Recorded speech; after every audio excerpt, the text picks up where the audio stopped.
राष्ट्रवादीचे नेते छगन भुजबळांची अखेर मंत्रिमंडळामध्ये एंट्री होणार आहे आणि धनंजय मुंडेंकडे असणारं अन्न आणि नागरी पुरवठा खातं भुजबळांना दिलं जाणार आहे। मुंडेंच्या राजीनाम्यानंतर हे खातं उपमुख्यमंत्री अजित पवारांकडे होतं आणि आज सकाळी 10 वाजता राजभवनामध्ये भुजबळांचा शपथविधी पार पडणार आहे।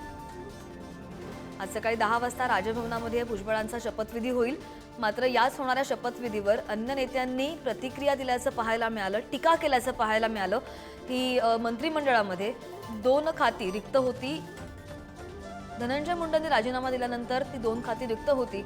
मात्र आता राष्ट्रवादीचे नेते छगन भुजबळ यांची अखेर मंत्रिमंडळामध्ये एंट्री होणार आहे आणि याच भुजबळांच्या मंत्रिमंडळामधील समावेशावरून अंजली दमानी यांनी सुद्धा हल्लाबोल केल्याचं पाहायला मिळालं। एका भ्रष्ट मंत्र्यांच्या जागी दुसरा भ्रष्ट मंत्री येणार का? जनता अशीच भरडली जाणार का?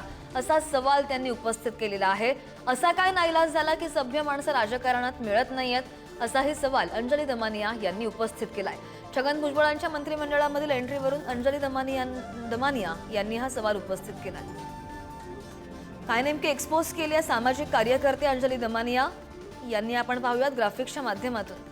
छगन भुजबळ मंगळवारी सकाळी 10 वाजता राजभवनामध्ये मंत्रिपदाची शपथ घेणार।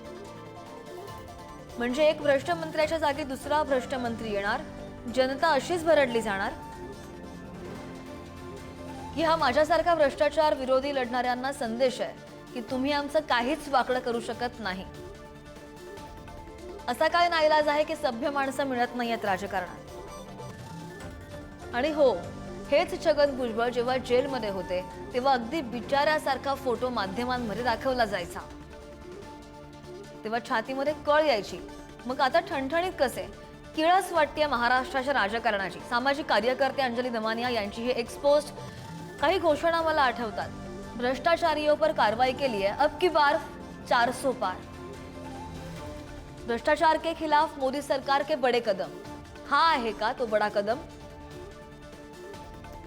अंजली दमानिया यांची ही एक्सपोज।